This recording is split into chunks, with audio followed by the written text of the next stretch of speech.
Hi, everybody. My name is Shija, and welcome to the Parkcase Show, where we talk about all things related to parking and transportation in the city of Boston. We love to bring on board thought leaders within parking, transportation, and real estate spaces that can give us a better sense of our changing urban spaces. So today we have with us a Boston real estate heavyweight that's been in this business for over 35 years, particularly selling properties in Cambridge, Massachusetts, a very important strategic city within the Parquet stratosphere. Apart from that, she has built a reputation for artfully preparing and marketing properties for sale, as well as for skillfully negotiating offers to the greatest benefit of our clients. So please, without further ado, let's welcome on board Lindsay Allison. Hi, Lindsay. How are you doing? Just fine. Thanks for having me. Yeah, we were struggling with the technical stuff, but now we're here, right? Let's hope. Yeah, yeah. So, I mean, I think I just want to get off with the one thing that, it's been constantly showing up on our news feeds, and it's the biggest question that we all have. Has COVID-19 impacted our real estate in an irreversible way, or is this just a temporary change and we'll all get back to normal? I think some of it will come back to normal, but I think there have been some fundamental changes that have occurred. One of the things that's interesting right now is how strong the market has stayed, Right, particularly in Cambridge and in the single family portion of the market. Uh, it's just as strong as it's ever been, and we're still seeing multiple offers, but the way we're marketing is dramatically different. right, In the old days, we used to hope to get 40 or 50 people into an open house on a weekend. And obviously, we can't do that now. So, what has changed is that the sellers and the agents need to work much harder to get the property ready to come on. And that includes staging, it may include painting, it certainly includes cleaning, getting everything looking its best because right. in addition to standing in the space and understanding the space, now Hmm. you need to be completely prepared for any given property. And you do that via floor plans, Right, videos, perhaps a virtual tour, right, and 3D models of what the property looks like. So by the time the buyer walks through the door, even if the buyer's there alone and the visits are scheduled every 15 minutes, which is what we've been doing, so people aren't intermingling. right. The buyer's driven by, they've looked at all this data that we've given them. They're ready to make a decision. They're just looking for that final personal touch of seeing where the property sits and verifying that everything that they've learned about it is correct. Mhm. Right. No, I think that is such a great insight because it's the personal touch that really sells it, right? Yes, it's still all about the location. What you can't get from the floor plans and from the videos is what the surroundings are. Is the Right. street tight? You can get that a little bit when you're driving by, but you need to stand in the space. And what this means is that in the past, well, we might have been able to get, say, 100 people into a single family open house in Cambridge over the course of a weekend. With scheduling people every 15 minutes, you're only going to have maybe 10 or 15. But Right. these people are well prepared and they've already fallen in love with the property. So their actual physical visit is only to verify that everything they've learned is right. Therefore, what we've seen is oftentimes with 10 showings, you'll have 5 offers Right. because those buyers are well prepared and ready to jump. No, that's such a great insight because I think in the end, the personal touch is everything that really does sell. It takes it to the next level. That as much digital manipulation and digital uh, accessories that we have, tools that we have, it's all about the personal touch and everything. But just going back and just trying to unravel as to, how did you actually get started in the real estate industry? What really drew you into this space? Were you Oh, always a long fascinated? time ago. Yeah, yeah. I was a retail store buyer when I got out Uh-huh. of college. I went to Middlebury up in Vermont.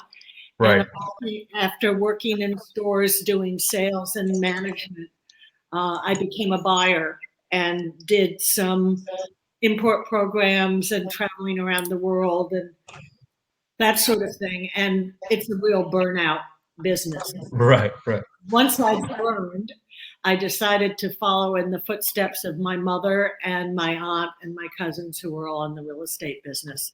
And I got my license in 1981. Right. It's And amazing. interestingly, in 1981, they said that the average new broker coming into the business or new agent would make $10,000 a year. I made Right. $100,000 that year, and that was a lot of money in That is 19. a lot of, that's a good lot of money. Yeah.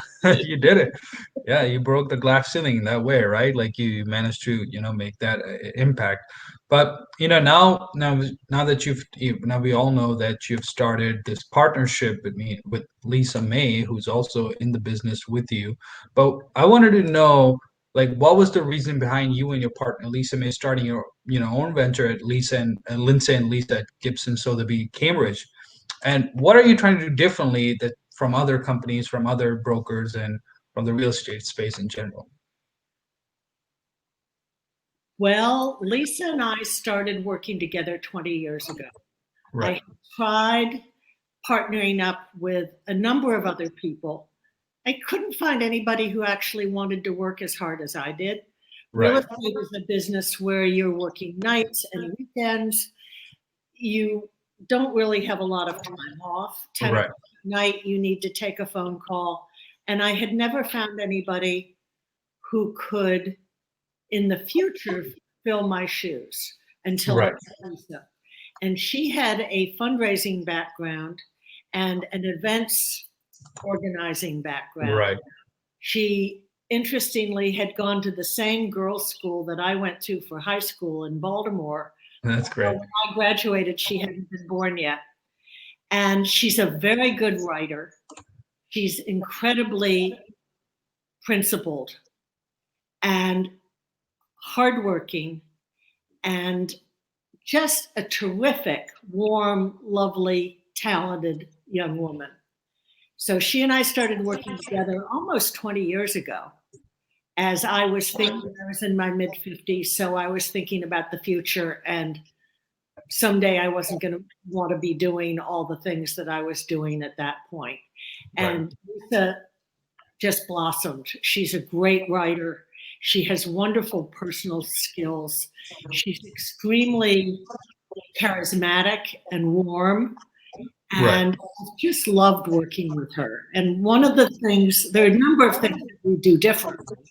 Mhm. One of the things is we really cooperate with other brokers and bend over backwards to do the right thing and the fair thing with Right, agents who are bringing buyers to our listings, for example. And we do a lot more than many agents do in preparing a property for sale. And because of that, we tend to have shorter days on the market, a higher right, selling price, and we just make it easier for the sellers all around. We have a lot of resources that we can go to help older people get themselves organized to move to assisted living, for example, or people who are a young family wanting to do a few little repairs before they're ready to move to their next property. We can help with all of that sort of thing. So we right. do what everybody does, but then we do more. That's incredible. I think that is that's the key, right? That's just doing something more, taking it to the next level than just everybody else might be just doing it. I think that has really made me curious to find out, like, what do you think in your years of working in the industry is what makes a good realtor? What really sets them apart, or a broker, what you might call it? Because you said like there were other people who couldn't put in Yeah. that much amount of effort. What do you think on that? Yeah. I've always thought that in order to be a really good agent, one needs to have that sales gene. And Hmm. no matter how smart you are or how capable you are, if Right. you don't have that little thrill with making something happen for somebody at one of the most critical portions of their lives, selling real estate, Right. selling their biggest asset in most cases, you've got to have that sales gene. Right. You've also got to have the flexibility to always be available. And Right. that's both a plus and a minus. You know, you get a Mhm. phone call at 10 o'clock at night and you need to deal with it. Right. There are always things, each transaction is different. So you Hmm. have to be very flexible. Lisa says that I'm one of those people who looks for the next bright object and is easily distracted uh, Yes. because you have to have the ability to put out a gazillion fires all at once, Yes. balance all of those things in your head, and to expect something to go wrong at any moment. And could you just give us one hint, one example of something that can go wrong, like that usually does go wrong in this Oh kind of gosh, case? it could be most anything. It could be the hot water heater lets go the day before your Right. open house is scheduled and it's all advertised and ready to happen and the basement's flooded. Right.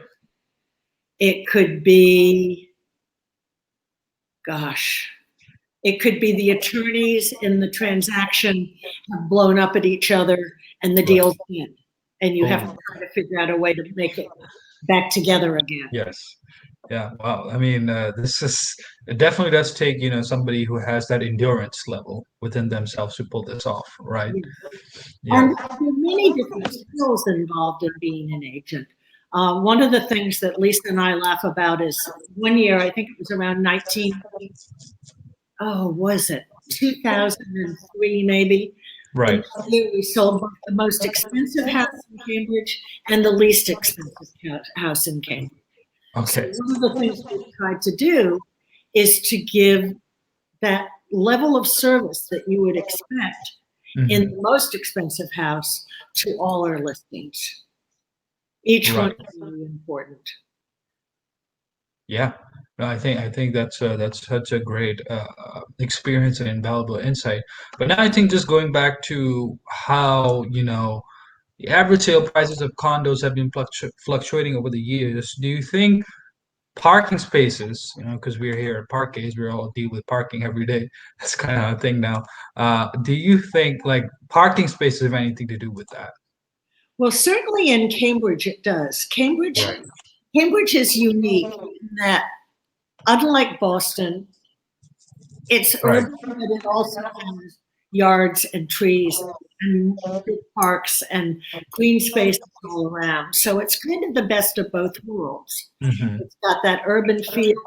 It's got the interesting squares and activities and academic relationships, proximity for taking classes and all that sort of thing. Right. Our houses, only 17% of the housing stock in Cambridge is single family houses. Right. And most of those, or many of those, have parking. But parking's tough in Cambridge. If Right. you're having a dinner party, if you're having company come, if you're having family come for a week, where are they going to park their car? Because Right. probably if the house has parking, you're taking up that parking. And so your visitors coming really need to have some kind of access. And there aren't a lot of parking garages around, Right. which is one of the ways that your idea is going to work very well in Cambridge to take advantage of spaces that might not be used for families having company come and visit or dinner Right. parties, or even people coming from away to spend a week to look at colleges, for example. Right. And I think just wanted to get your insight on that. Is it the difficulty in parking in Cambridge City area? Is it primarily the a shortcoming from the government itself, or is it just the nature of the city? What has been the prime, do you think, that we weren't able to resolve this or make it an easier, access to people? Well, most of Cambridge is resident parking Right. on the street. There aren't a lot of parts of town where there are meters. So Hmm. people coming from away don't have a lot of choices. If they can't Right. find a meter, they're driving around and looking for a spot for a long time. Right. And so, just how can a service like ours at Parques, where you can book parking spots, how can it add value, not for the only for the realtor or for the agent, but also be a benefit for the home buyer? Is there where we can add value and benefit to, to properties? Well, certainly if you're having company come or visitors or family coming back with a car, your service would allow them to find a parking spot nearby. And Right. parking is really an issue in Cambridge. There just is not a lot. And if you're coming from away and you don't have a visitor pass, it's funny. Cambridge is when you're a resident of Cambridge, you can get a visitor pass for your neighborhood, but Right. if you go to another part of town, it can't be used. So Okay. the visitor pass is specific to the area of the homeowner who's giving you their pass. So Right. it's really difficult. It's really Right. Yeah, and absolutely. I think this is the constant complaints and queries that we receive from people, and I think that's why we're in. We've come up with this idea also just to help people streamline their parking process, not make sure that they have any difficulty when they're trying to go out and to the city. Uh, another interesting facet with the yes. pandemic is it used to be that neighborhoods that had proximity to the T were Hmm. more in demand than the neighborhoods farther away from the T. Right. I think people are going to be reluctant to go back on the subway, and they're going to be interested in using their own cars to get around. Therefore, the parking issue is going to be compounded because of the pandemic and probably moving forward. Yeah, no, absolutely. I think we've been able to track some of behaviors when it comes to MBT, and people are using less and less. Particularly, I think now with the upsurge of the coronavirus, again, it has sort of has cautioned people to go and use public transportation because of health concerns. So definitely, we'll be seeing some changing patterns as we move along, and hopefully, we find the vaccine and we are able to resolve all of this as soon as possible. I think, you've spent such a long time in Cambridge. Cambridge is Lindsay Allison. Lindsay Allison is Cambridge.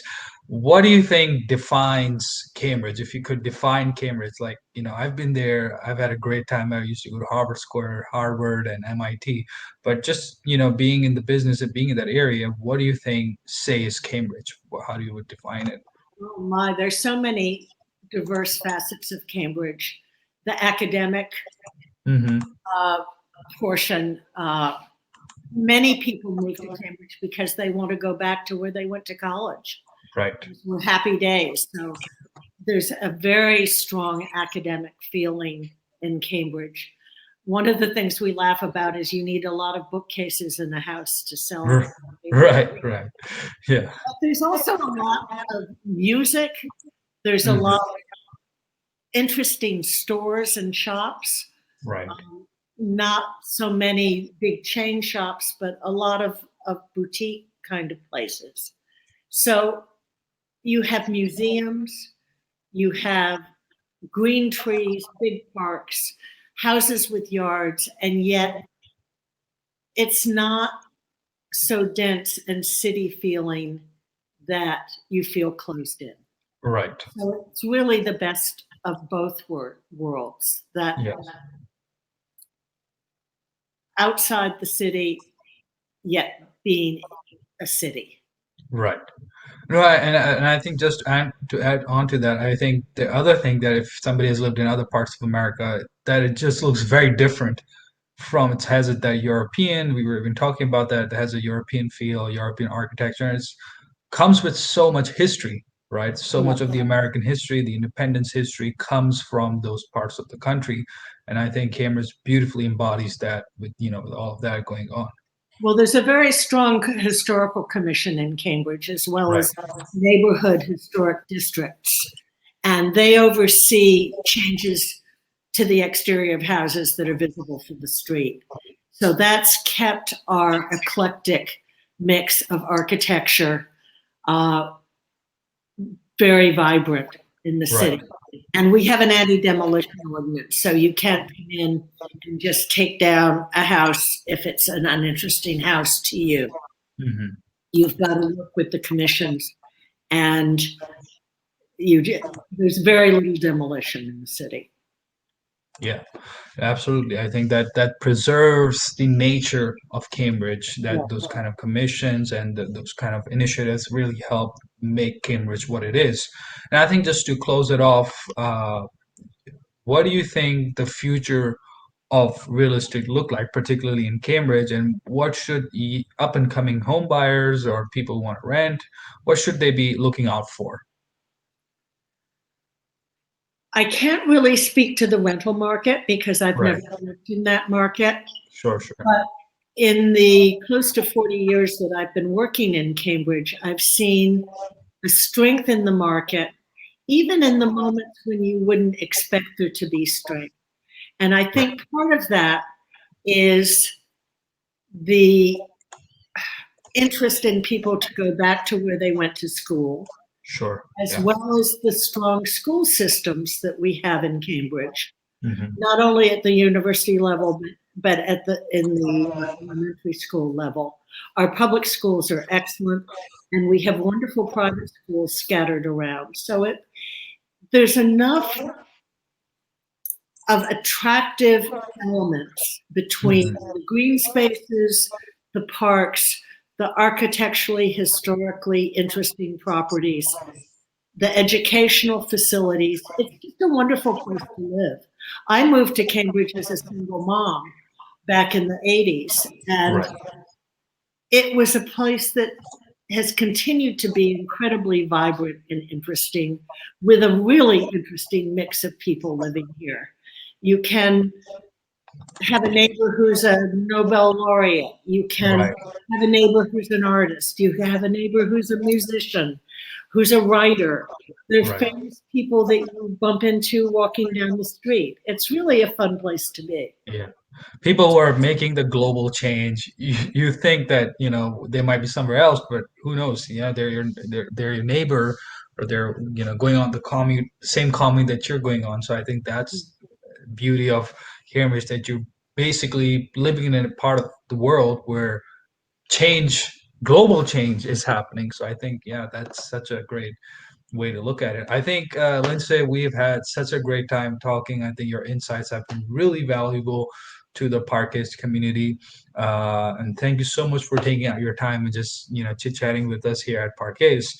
And just to go off, I think I would just want to share your website link, which is www.lindsayandlisa.com. So people, go ahead and go to their website, follow what they're doing, the work that they've been doing. Right now, I think Lindsay, you're in Chappaquiddick. Is that I'm on Chappaquiddick for the pandemic. pandemic? Now Yes. I'm off an island, but Lisa's manning the ship, and Right. she's finding that the market remains surprisingly and incredibly strong, even Yes. in these strange times. Absolutely. Absolutely. Let's hope for better times. Hopefully, 2021, things will start to look good. Thank you so much, Lindsay, for coming out and talking to us. And for us at Parkcase, you can all follow us at We Are Parkcase. The link's down there on Facebook, Instagram, Twitter. You can go to our website, www.parkcase.com. And then I think with that being said, have a great day, guys. Take care. Thank you so much.